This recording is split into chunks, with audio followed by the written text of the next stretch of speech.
జై సచ్చిదానంద. మీ అందరిలోనూ కొలువై ఉన్న పరమాత్మకు నా మనఃపూర్వకంగా శిరస్సు వంచి నమస్కరిస్తున్నా. ఈరోజు మనం గురు శిష్యులకున్న యథార్థ సంబంధం గురించిన విషయాలే ఇప్పుడు మనం మాట్లాడబోతున్నాం. గురు శిష్యులనేది ఒక ఆధ్యాత్మికంలో చాలా ఉన్నత విషయం అవుతుంది. ఈ ఒక బంధం వల్ల శిష్యునికి తన సర్వమార్గాలు తెలుసుకోవలసి ఉంటుంది. లక్ష్య సాధనకు అతను ఉపకారం చేస్తున్నాడు. గురువు ఎప్పుడూ తమ శిష్యునికి సర్వ మార్గాల్లోనూ ఒక మంచి మార్గదర్శిగా ఉన్నాడు.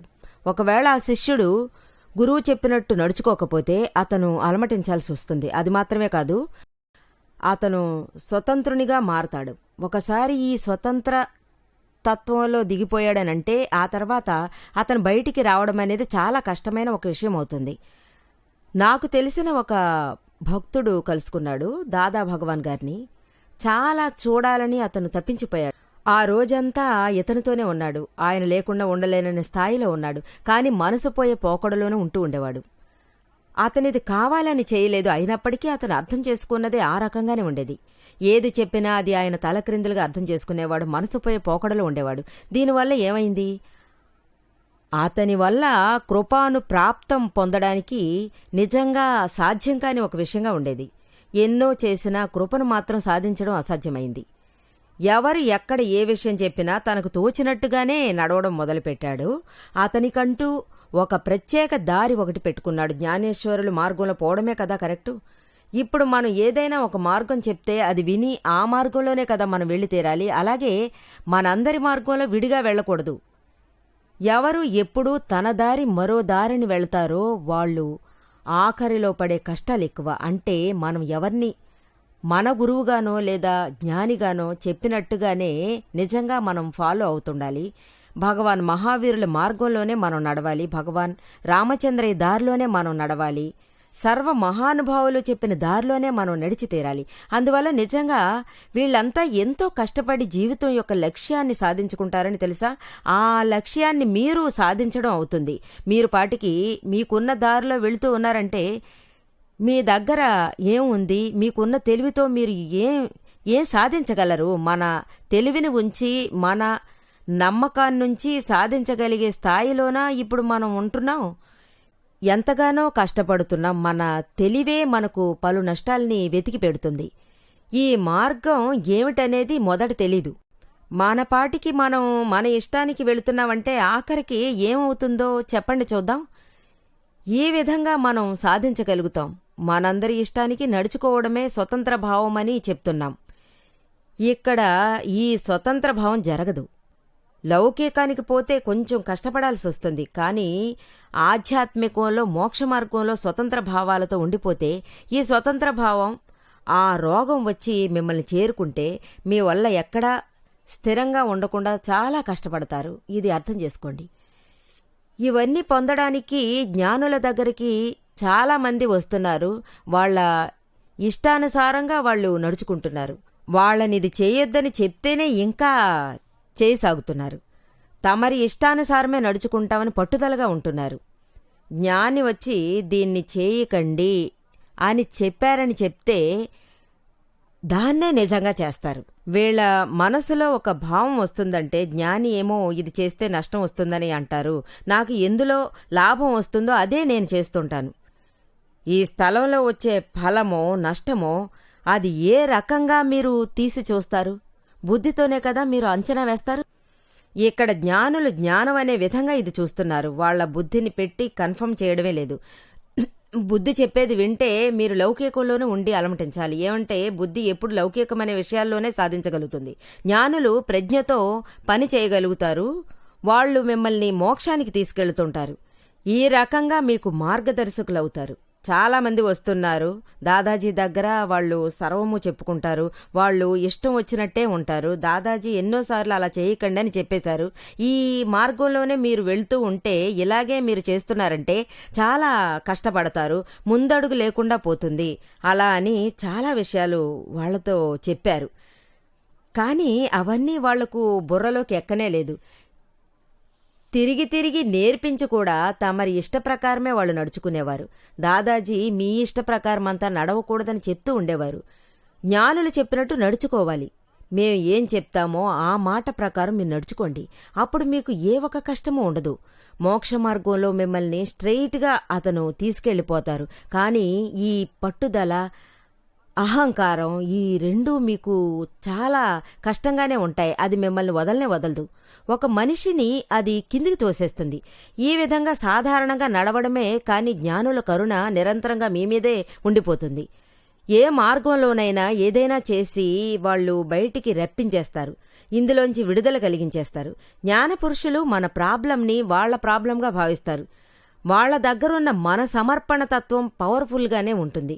కొంచెమైనా డౌట్ వచ్చిందంటే జ్ఞానుల మార్గం స్ట్రెయిట్గా మోక్షానికే పోయి చేరుతుంది. మీరు ఎక్కడికైనా వెళ్ళిపోతారు. ఒక చిన్న స్థాయికి డైవర్షన్ ఉన్నా కూడా దారిలో అప్పుడు మోక్ష మార్గం అనేది కట్ అయ్యి ఆఖరి లక్ష్యం వరకు జ్ఞానులు పోయి చేరుకుంటారు. మీ డైవర్షను అనేది కొంచెమైనా ఉండేదని చెప్తే మీరు వెళుతూనే ఉంటూ ఆఖరికి ఎక్కడికి పోయి చేరుకుంటారు? ఎక్కడికైనా వెళ్ళి చేరుకుంటారు. జ్ఞాని తిన్నగా వెళ్ళిపోతాడు. అందువల్ల మనం కొంచెం కూడా ఈ డైవర్షన్ని ఒప్పించుకోకూడదు. చాలా ప్యారలల్గా వెళుతుండాలి. అప్పుడే మనకి కష్టం అనేది నిజంగా కలగదు. మన మోక్ష మార్గము పూర్తిగా పొందడానికి కుదురుతుంది. చాలామంది వచ్చి దాదాజీని చూడడానికి వస్తారు. అంటే వాళ్ళ ఇష్టంలాగా జీవిస్తున్నారు. ఈ విధమైన చేష్టలకు స్వతంత్ర భావమని పేరు. మన చేతులతోనే మన కళ్ళు పొడుచుకున్నట్టు. ఇందువల్ల ఏ ఒక ఫలము ఉండదు. చాలా నష్టమే ఏర్పడుతుంది. కాని దీని గురించి తనకేమీ తెలీదు. నేను ఏ విధంగా స్వతంత్రంగా జీవిస్తున్నాను, కానీ వీళ్ళు జ్ఞానులను చూడబోతే వాళ్ల కాళ్ల మీద పడుతూనే ఇదంతా చెప్పి తీరాలి. మళ్ళీ చెప్పి తీరాలి. మీరు నాకొక దారి చూపించండి. దాదాజీ ఎప్పుడు చెప్తుండేది ఇదే. ఎక్కడైనా నేను తప్పు చేసుంటే మీకు 100% అధికారం ఉంది. అంటే నా తప్పుని వేలెత్తి చూపడానికి అని చెప్పారు. ఎవరూ ఆయన్ని చెయ్యెత్తే స్థాయికి ఎదురుగా రాలేదు. మీకు ఎవరికైనా నన్ను అవమానపరచాలి అని కోరుకుంటే నేను తప్పుగా తీసుకోను. మీరు దిగులు పడకండి అని చెప్పారు. ఈ విధంగా ఏదీ జరగదు. మీరు నన్ను హత్య చేసే స్థాయికి నన్ను 2 ముక్కలు చేసినా కూడా నేను మిమ్మల్ని ఏదీ అన్ను. ఏమంటే మీరు నాకు ఆత్మజ్ఞానం ప్రసాదించారు. నా ఆత్మను మేలుకొలిపారు. ఇది ముక్కలయిందంటే వట్టి అహంకారంతోనే కదా ఉంటారు. దీన్నే నేను లేకుండా చూసుకోవాలి. ఈ రకమైన సమర్పణ భావన ఉన్నా కూడా జ్ఞానేంద్రుల కృప అనేది మనకు తప్పకుండా దొరుకుతుంది. ఇది మాత్రమే కాదు, దాదాజీ ఇంకా చెప్పేవారు, నిర్మా, నువ్వు ఇంతవరకు నిన్ను సమర్పించావు. నువ్వింత పరమ విధేయతగా ఉన్నావు. కాని ఈ విధమైన వినయాన్ని నేను ఎవరి దగ్గర చూసిందే లేదు అని అన్నారు. అందువల్ల నా బాధ్యత ఎక్కువైంది. నిన్ను మోక్షానికి తీసుకెళ్తాను. నువ్వు దిగులు పడకు అని అన్నారు. ఇది నాకున్న బాధ్యత. అందువల్ల ఒక చిన్న తప్పు జరిగిపోయినా కూడా దాన్ని చాలా ప్రేమగా తీసుకోమంటారు. అలాగే ఏమంటారంటే ఎవరు నా సేవలో ఉన్నారో, నా దగ్గర నుంచి ప్రాప్తం పొందుతారో వాళ్ళు ఏదైనా తప్పు చేసేశారని చెప్తే అందులో నా తప్పే ఉంటుంది. నేనే తప్పు చేశాను. ఆ స్థాయికి ఒక మహాత్ముడిగా ఉండిపోయేవారు. ఎంత గొప్ప మహాత్ముడు! పక్కవాడి తప్పు చెప్పే రకం కాదు, అతనే అది తమరి తప్పుగా చెప్పుకుంటారు. జ్ఞానులంతా ఈ రకంగానే ఉంటున్నారు. వివేకానందుడు తప్ప కృష్ణ, రామకృష్ణ పరమహంస వీళ్ళందరి అందమైన ప్రసంగం వివేకానందుడికి చికాగోలో, అమెరికాలో, ఆఖరికి ఓవర్ వరల్డ్లో, అఖిల ప్రపంచంలో పరీక్ష సంఘం జరిగింది. అతనికి హిందూ ధర్మానికి సంబంధించిన ఒకటి చేయాల్సి ఉండేది. అప్పుడు ఇక్కడి నుంచి ఆయన దగ్గర చాలా రిక్వెస్ట్ చేయడం మొదలుపెట్టారు. మీరు వెళ్ళిరండి, మీరు పెద్ద జ్ఞానులు, తమరి స్పీచ్ ఎంత బాగా జరిగింది. అందువల్ల హిందూ ధర్మం ప్రకారం ఏదో ఒక రకంగా మీరు రెస్పెక్ట్ ఇవ్వండి. అప్పుడే ప్రపంచ జనాలకంతా ఒక విషయం తెలిసొస్తుంది. మన భారతంలో హిందూ ధర్మం సాధారణ రకంగా కొంచెం లేదు. ఆ సమయంలో హిందూ ప్రజల కోసం మిగతా ధర్మ కార్యాలన్నిటికీ చాలా మర్యాద లేకుండా ఉండేది. చాలా హీనంగానే చూసుకునేవారు. అందువల్ల అందరూ అతని దగ్గర చాలా రిక్వెస్ట్ చేయడం మొదలెట్టారు. అప్పుడు ఆ టైంలో వివేకానందుడి వల్ల ఏ ఒక నిర్ణయం తీసుకోలేకపోయారు. అతను ఎంతో చెప్పినా నేను గురువుగారి ఆజ్ఞ లేకుండా ఏం చేయగలను? గురువు నాకు ఆజ్ఞ విధిస్తేనే నేను వెళ్ళడానికి అవుతుంది. గురువుగారి ఆజ్ఞ లేకుండా నేను నీళ్లు కూడా ముట్టుకోకూడదు. ఇదే శిష్యుడి ధర్మం. ఆ సమయంలో రామకృష్ణ పరమహంసను మనం కాంటాక్ట్ చేయడం కుదరలేదు. అందువల్ల ఆయనకు లోపల చాలా దిగాలుగా ఉండేది. ఏం చేసేది, ఎలా చేసేది? ఆ తర్వాత ఏకాంతంగా ఒక చోటుకెళ్లి కూర్చున్నారు. ఈ రామకృష్ణ పరమహంసుడికి తన హృదయం ద్వారా ఒక వార్త ఆయన పంపారు. ఒక లింక్ ఏర్పడింది ఆయన దగ్గర. ఈ ఒక ప్రశ్న మాత్రం అడిగారు. సాక్షాత్తు ఆయన నేరుగానే వచ్చేశారు. నేరుగా వచ్చి తమరి శిష్యునితో చెప్పారు, నువ్వెళ్ళు, నేను నీ తోడుగా ఎప్పుడూ ఉండిపోతాను. నువ్వు ఖచ్చితంగా గెలిపే సాధిస్తావు. అలాగే భారతదేశంలో మన హిందూ ధర్మం ప్రకారం లోకంలో పేరు సంపాదించని అని అన్నారు. దాని విలువ వ్యాపించని ఈ విధంగా చేయలేదు. ఈ రకంగా గురువుగారి ఆజ్ఞ ఉండేది. అలాగే గురువుగారి ఆశీర్వాదం రెండింటినీ తీసుకుని ఆయన అమెరికాకు వెళ్లిపోయారు. చాలా సమస్యలు వచ్చాయి, కానీ అన్నిటినీ దాటి వచ్చారు. కంపల్సరీగా ఆయనకు సక్సెస్ దొరికింది. అటువంటి సక్సెస్ ఇంతవరకు ప్రపంచంలో ఎవరికీ దక్కలేదు. అంత గొప్ప పేరు రామకృష్ణ పరమహంస వారి శిష్యుడు వివేకానందుడు సాధించాడు. ఆయన దీని వెనకాల ఎప్పుడూ ఇలాగే చెప్తూ ఉండేవారు, ఇదంతా నా గురువుల కృప వల్లే దక్కిందని అన్నారు. ఎవరు గురువుగారి ఆజ్ఞ ప్రకారం నడుస్తారో వాళ్లకు గురువు దగ్గర భక్తి, మెత్తదనంగా సహజత్వంగా ఉండే ఫలం నిజంగా కలుగుతుంది. అది మాత్రం కాదు, ఎవరు వాళ్ల ఆజ్ఞ ప్రకారం నడుచుకుంటారో అతనికి గురువుగారి కృప ఖచ్చితంగా దొరుకుతుంది. ఎప్పుడూ వాళ్ల చెయ్యి గురువుగారి తలపైనే ఉండిపోతుంది. ఎక్కడికైనా వెళ్ళండి, లోకంలో ఉన్న ఏ మూలకైనా వెళ్ళండి, కాని గురువు ఆయనతోనే కొలువుంటారు. ఆ తర్వాత గురువు ఆయన్ని అనుకుంటారో లేదో, కాని ఆ గురువుగారి చెయ్యి మాత్రం శిష్యుని నెత్తిమీదే కలిగి ఉంటుంది. దీన్ని వివేకానంద ప్రూవ్ చేసి చెప్పారు.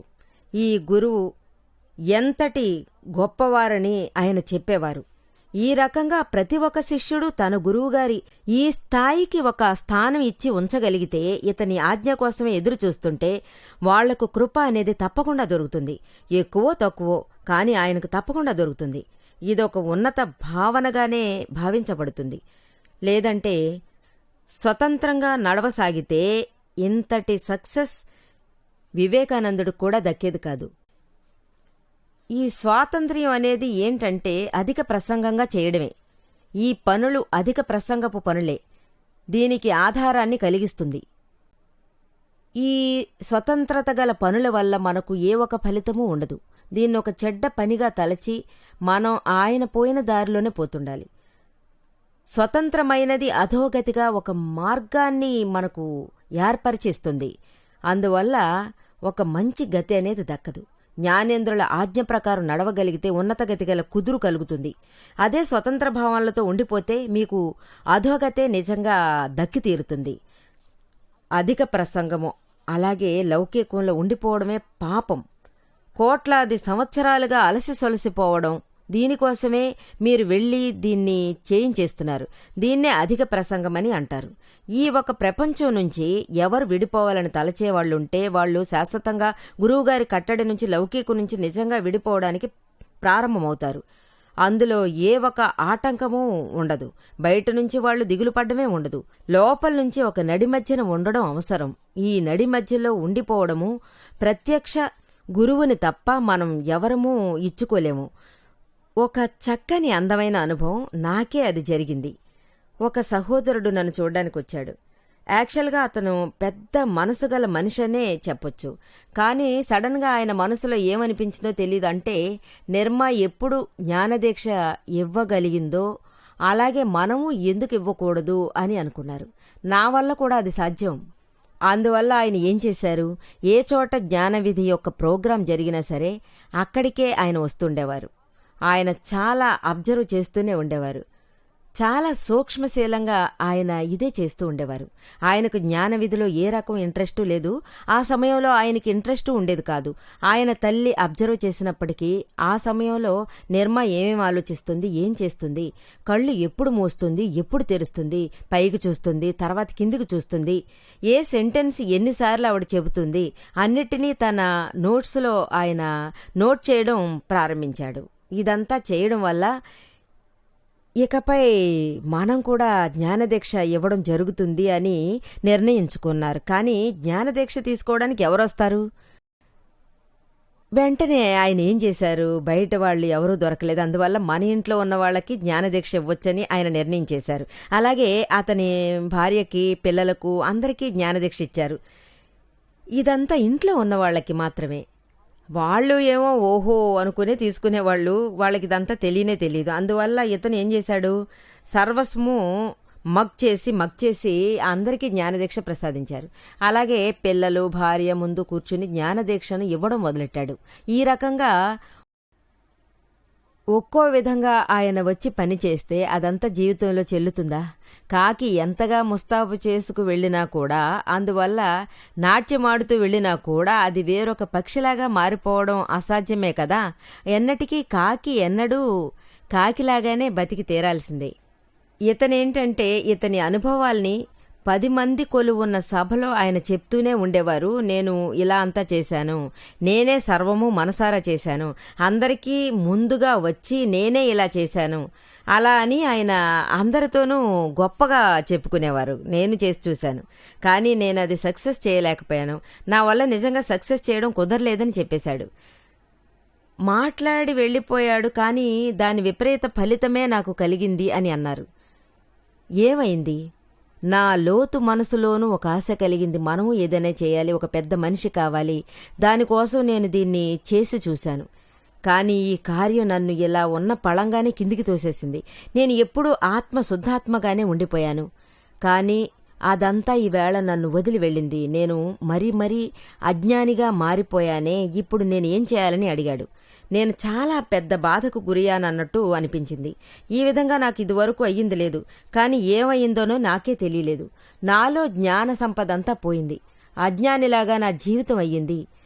ఇంతకన్నా లౌకికంలోనూ నాకు చాలా ప్రాబ్లమ్స్ అవి వచ్చాయి. అతని ఉద్యోగము పోయింది, అతని బంధువులందరూ ఆయన్ని వదిలేసి వెళ్ళిపోయారు. ఆయనకు తిండికి కూడా కష్టం వచ్చింది. అప్పుడే ఆయనకు ఇదంతా తన తప్పని తెలిసొచ్చింది. ఆ తర్వాత ఆయన దీనికోసం చాలా బాధపడ్డారు, మనసారా బాధపడ్డాడు. అప్పుడే నన్ను చూడ్డానికి వచ్చారు. కాళ్లకు నమస్కరించి, నేను తెలియక తప్పు చేశాను, ప్రతి ఒక్కరి ముందు నిలబడి నా దగ్గర క్షమాపణ అడిగారు. ఆ తర్వాత మళ్లీ జ్ఞానదీక్ష తీసుకున్నారు. ఆ తర్వాత ఆయన నార్మల్గానే అయిపోయారు. అందర్నీ చూసన్నారు, ఇలా చూడండి, నేను తెలియకుండా ఈ తప్పు చేశాను. ఇటువంటి ఒక తప్పు ఎవరు మరిచిపోయి కూడా చేయకండి, ఎందుకంటే ఇందులో ఎంతగా కష్టపడ్డానో నాకే తెలుసు. ఇందువల్ల ఎటువంటి ఫలితమూ కలగడం లేదు, అన్నిటికీ మించి చాలా నష్టమే కలుగుతుంది. ఎందరో శిష్యులు దీన్ని నమ్ముతున్నారు. అంటే మన గురువు కంటే పెద్దవారని చెప్తారు కదా. శిష్యుడు వచ్చి గురువుతో చెప్పుకున్నా గురువు కంటే శిష్యుడు గొప్పవాడు అని పిల్లలు అనుకున్నా కూడా ఈ సామెతకు తగ్గ మాటకు తగినట్టుగానే మనము మన ఇష్టానికి నడుచుకుందామే, ఈ రకంగా చేయడం ప్రారంభించారు. కానీ అది నిజంగా జరిగిపోవడం లేదు. ఏమంటే సాధారణంగా ఒక ప్రశ్నకి బదులు చెప్పడం ఏమీ సాధారణ విషయం కాదు. మోక్ష మార్గంలో ఆత్మప్రాప్తికి సంబంధించిన విషయాలు చాలా కష్టం. ఎందుకంటే ఇక్కడ చాలా ప్యూరిటీ అనేది అవసరమై ఉంటుంది. ఎంతకి ఎంత మీరు ప్యూరిటీతో ఉంటారో ఆ స్థాయికి మీరు మాట చాలా ప్యూర్గానే ఉంటుంది. ఒక్కొక్కరికి మీరు మాట్లాడే మాట యాక్సెప్ట్ అయిపోవాలి. ఎవరికి ఏమిట్రా ఇది, వీడు ఇలా మాట్లాడుతున్నాడే, నాకు ఎదురుగా మాట్లాడుతున్నాడే అని అనిపించకూడదు. నేను చెప్పేది ఇతరులకు ఎదురుగా తోచే విధంగా ఉండే పరిస్థితి రాకూడదు. అందరికీ ఇది మన మనసులో ఉందనే స్థాయి కనిపించాలి. నా ఆత్మకు సంబంధించిన విషయమే, నా మనసులో ఉన్న విషయమే, నాకు ఏది కావాలని అనుకుంటానో అది ఇదే. ఈ విధంగా అడిగే సర్వము మనకు బుద్ధి పుడుతుంది. ఇది ఒక వేరుపడినదిగా అనిపిస్తుంది. ఇటువంటి ఏకాంతం భరించడం కష్టమే. దీనికి మనసులో ఒక ప్యూరిటీ అనేది నిజంగా ఖచ్చితంగా పనిపడుతుంది. ఆత్మభావనలోనే మనం శాశ్వతంగా ఉండిపోవాలి. అది తప్ప వేరే విషయాలు తలుచుకోకూడదు. ఇది మాత్రం కాదు, అహంకారం, మర్యాద, అలాగే తనకంటూ ఒక ప్రతిష్ఠ, ఇదంతా దీనికి అతీతంగా ఉండాలి.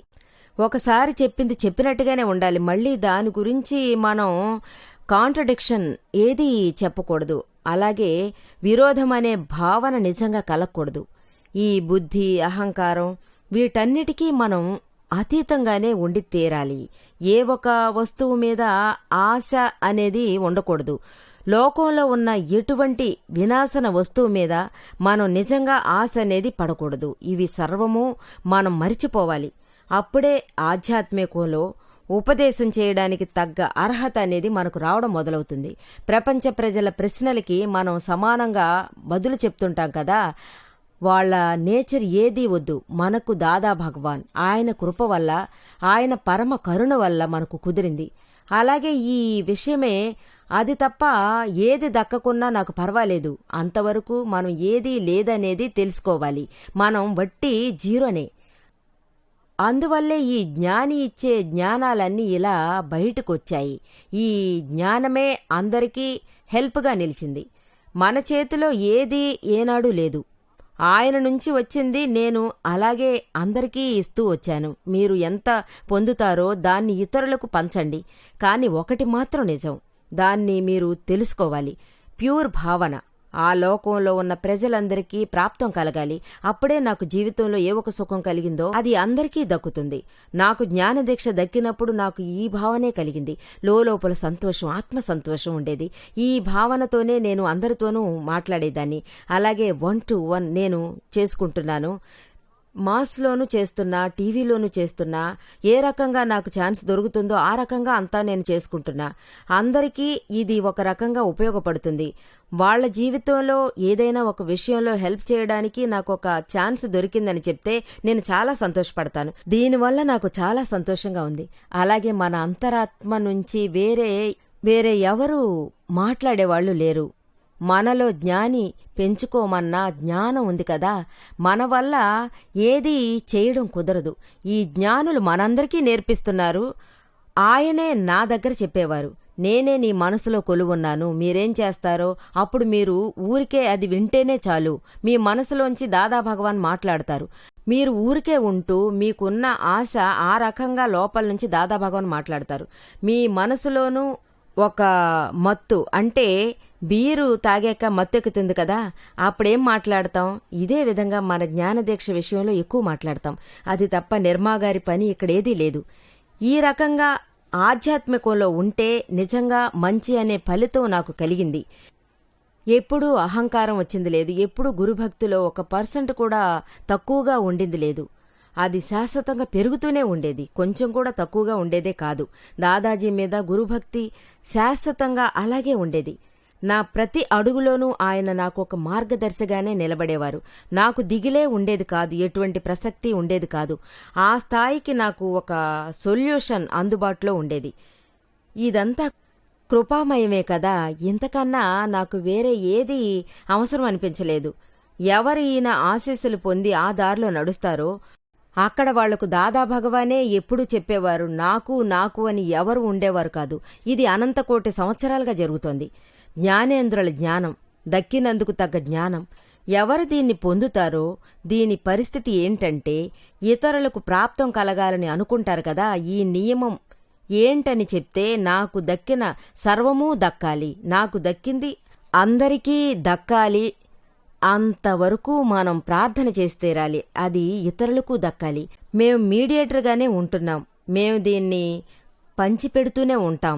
ఈ పంచుకోవడం మాకు ఒక సంతోషాన్నిస్తుంది. నాకు మంచి భోజనం దొరికింది, వడ్డించే వాళ్లకు ఎంతవరకు తృప్తి అనేది ఏర్పడుతుంది. ఇంతకన్నా మనకు వేరే ఏమీ అక్కర్లేదు. ఆకలి కొన్న వాళ్ళకి ఇది చాలా అవసరం కదా. ఇలా ఇచ్చే పనే మేం చేస్తున్నాం. మీరు ఈ క్రియను మాతో కలిసి పంచుకోండి. మాకది చాలా సంతోషాన్నే కలిగిస్తుంది. అది మాకు మంచిది, మీకు మంచిది. చాలా పుణ్యం వస్తుంది. జై సచ్చిదానంద.